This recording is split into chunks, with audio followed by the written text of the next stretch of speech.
les amis, bienvenue sur cette nouvelle vidéo. Je suis heureux de vous retrouver aujourd'hui sur la chaîne Speedro Racing. Alors aujourd'hui, je fais une vidéo qui n'est pas pour les gens qui maîtrisent la mécanique. D'accord, ça va être vraiment un tutoriel sur le changement de galet parce que je reçois trop de messages à droite, à gauche, que ce soit des messages privés Facebook ou que ce soit des mails sur comment je change mes galets, quand je dois les changer, etc. Donc, bref, aujourd'hui, je sais que sur la chaîne, il y a plusieurs tutoriels qui ressemblent à ça, parce que lorsque je change ma variation, par exemple, je change les galets. Donc oui, en effet, je vais me répéter, mais je suis obligé de faire un tutoriel uniquement sur le changement de galet, comme ça, le titre, ça sera changement de galet, et au moins, j'aurai plus l'ensemble de ces mails. Alors, désolé pour ceux qui connaissent la chaîne et qui...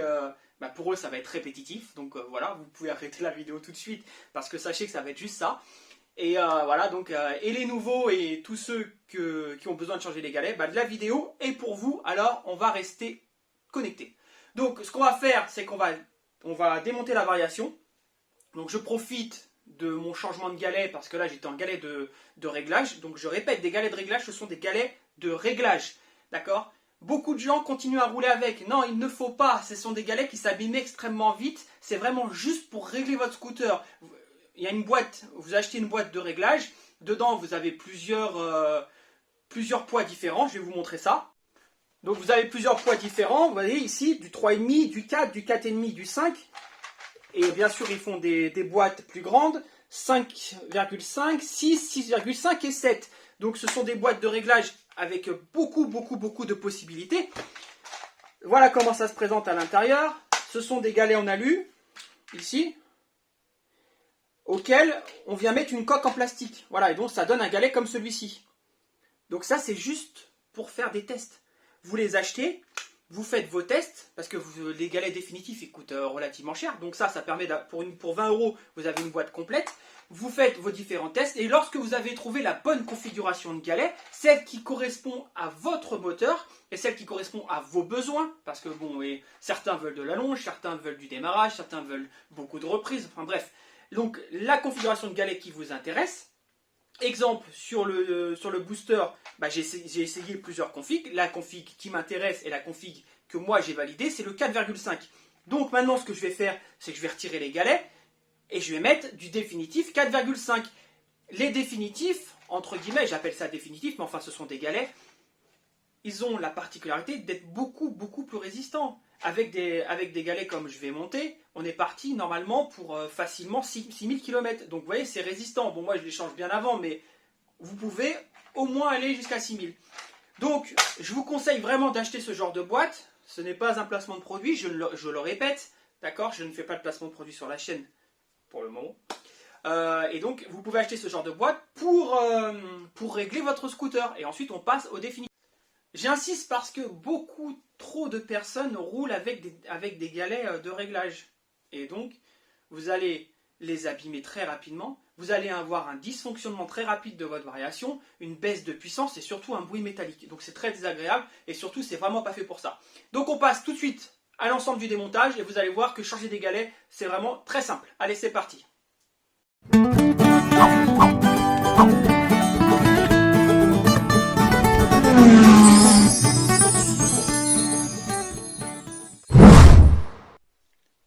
Allez, c'est parti pour le démontage du carter. Donc, on va sortir toutes les vis et on va pouvoir accéder au galet.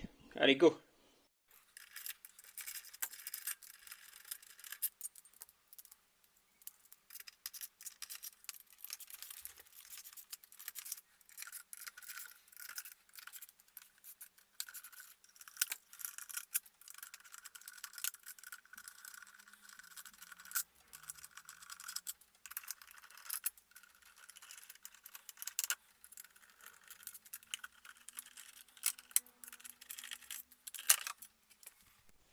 Alors donc on y est. Donc on va faire une petite piqûre de rappel. Ici on a tout ce qui est embrayage. Donc cloche d'embrayage, ici embrayage. À l'arrière de cet embrayage on a les ressorts. Ici correcteur de couple. La courroie va à l'intérieur du correcteur de couple. Ok. De là rien n'est compliqué. Ici on a tout ce qui est variateur. Donc ça c'est ce qu'on appelle la joue fixe. Ok. Ou flasque.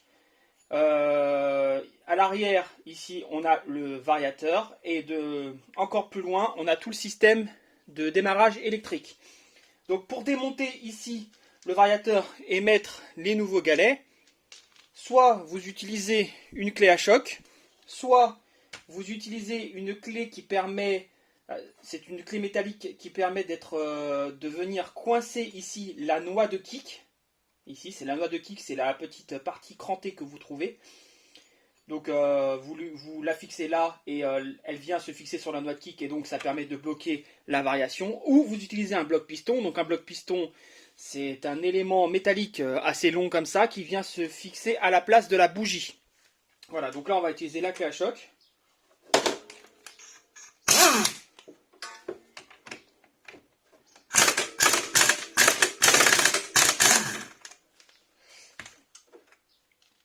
Donc la variation, comment est-elle composée? Ici, donc je suis obligé de tout refaire hein, pour éviter d'avoir trop de mails.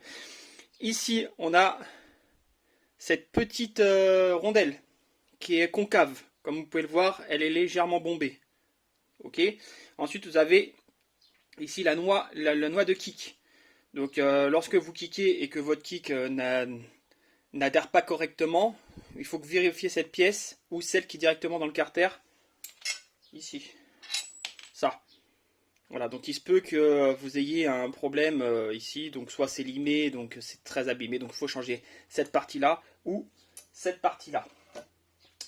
Ensuite, ici, joue fixe. Voilà. Donc la joue fixe est entraînée grâce à cette pièce. Arrêtez de me dire qu'il faut la retirer. Non, non, non, il ne faut pas la retirer. La joue fixe n'a pas de dents. Ok. Donc si vous la mettez là, elle va tourner, ça ne fonctionnera pas. Elle est entraînée grâce à cette pièce qui vient à l'intérieur. Vous voyez, ça vient ici comme ça. Et là, ça va permettre d'entraîner la joue fixe. C'est elle qui possède les dents. Donc on ne la retire pas. Ensuite, au niveau de la courroie, on retire la courroie. Ensuite, on a une rondelle. Ici. Donc la rondelle, l'épaisseur varie en fonction de vos besoins. Bien évidemment. Donc vous mettez la rondelle de votre choix. Ici, donc il y a une rondelle sur ce variateur là, mais certains variateurs n'en ont pas. D'accord? C'est pas sur tous les variateurs. Et ensuite, vous retirez votre vario.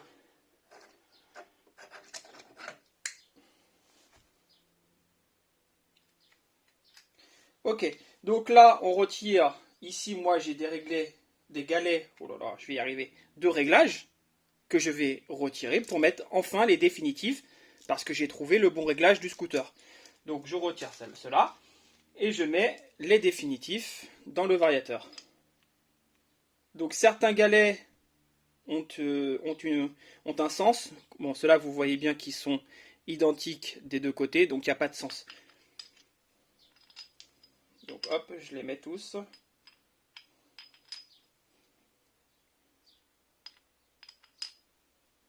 Voilà. Je referme le variateur et je vais pouvoir venir l'insérer. Donc vous voyez en fait, le variateur, on voit l'usure.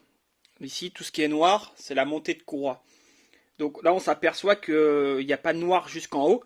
Donc ce qui prouve bien que le rodage est bien fait. Puisqu'actuellement, je suis en rodage. Et donc, si on regarde correctement, vraiment à fond, on s'aperçoit qu'il est quand même monté jusqu'ici alors que le boisseau est ouvert qu'à 70%. Ce qui est quand même beaucoup. Vous voyez là, donc là, ici, ça c'est je roule régulièrement à cette puissance-là, là quand vous voyez le noir.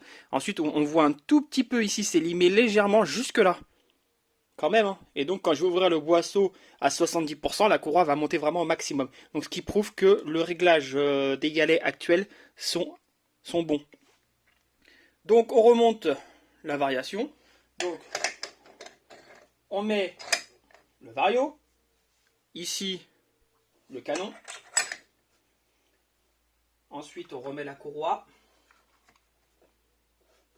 Donc si au niveau de la courroie vous n'avez pas assez de jeu, vous pouvez venir ici compresser le correcteur de coupe. Regardez si je le compresse. Voilà, ça libère. Vous voyez, la courroie maintenant elle nage. Voilà, donc vous avez juste à compresser le correcteur de coupe pour libérer un peu de courroie. La graisse c'est dégueulasse. Ok, ensuite vous mettez donc la petite rondelle que je vous ai montrée, qui vient ici. Ensuite, je vous fixe avec son étoile, s'il vous plaît. La noix de kick. La rondelle, ici, bien au fond.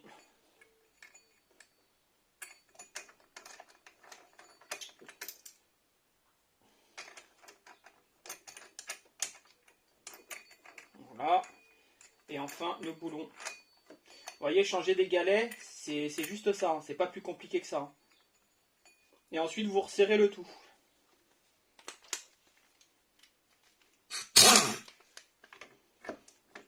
Donc quand vous utilisez une clé à choc, vous vérifiez bien que tout est dans l'écran. Parce que là, la puissance du serrage... Voilà, parfait. Donc pour ceux qui utilisent le bloc piston, on n'oublie pas de le retirer avant de tenter un démarrage, d'accord? On retire le bloc piston, on remet la bougie, on serre la bougie correctement et on remet bien l'antiparasite. Et maintenant, on va procéder au remontage carter.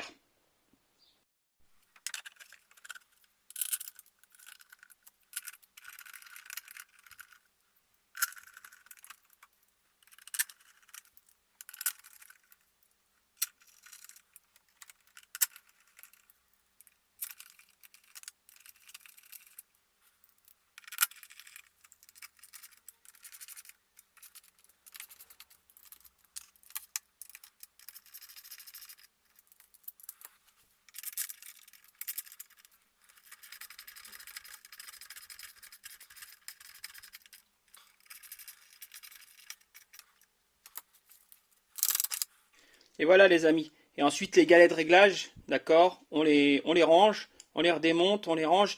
Et surtout, vous ne les laissez pas dans le scooter. Ce ne sont pas des galets définitifs. C'est juste pour votre réglage, vous voyez. Là, j'ai fait le réglage avec ces galets-là. Une fois que j'ai trouvé le bon dosage, j'ai mis les galets définitifs. Et voilà les amis, la vidéo est déjà terminée. Donc comme tu as pu le voir, tu changes tes galets, c'est super rapide. Donc il faut un minimum d'équipement, il faut un bloc piston, il faut une clé à choc, enfin au choix. Hein, il existe différents outils pour pouvoir bloquer la variation. S'il vous plaît, on n'invente pas des outils, on ne le bloque pas avec un tournevis.